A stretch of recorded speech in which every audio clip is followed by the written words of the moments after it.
I'm Eastern Jackson's Chief Meteorologist David Heckard, keeping a close eye on Tropical Storm Bret as it's nearing the Lesser Antilles. We've gotten quite a few questions about this. With a system that's tracking further and further to the west, why are we not concerned about it here in Florida and Georgia? And it has a lot to do with what's going on in the atmosphere this time of year. So here's Bret on this afternoon time period, and you can clearly see not the world's best looking high-end tropical storm, but it still may intensify a little bit more as it works its way into central and southern sections of Lesser Antilles.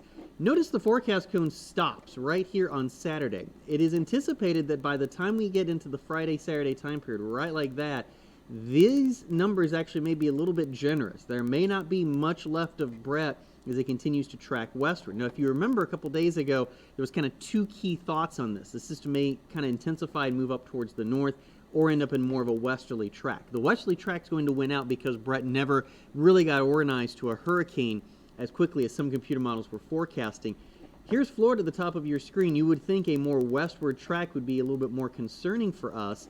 However, that's not the case because we have a lot of wind shear in the month of June. So this area of red you see right over Jamaica, that is high wind shear. And keep in mind what wind shear does is it really kind of just rips apart tropical systems and really disrupts their inner core. So even if we have a big hurricane out there, wind shear can knock it down a category, maybe two. Now in this case, because we have a tropical storm, it's even more delicate, and you can see the wind shear really going to work here as we move into the Friday, Saturday time period. And as that wind shear continues to impact Bret, his forecasts just end up being probably a tropical wave.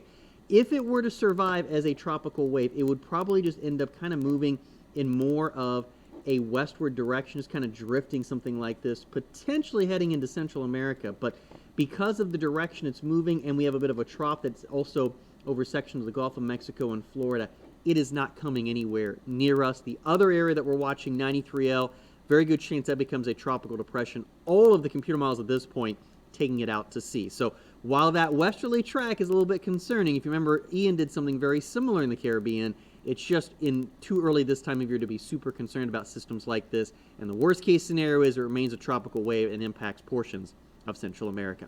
I'm Assistant Chief Meteorologist David Heckard for Channel 4, the local station.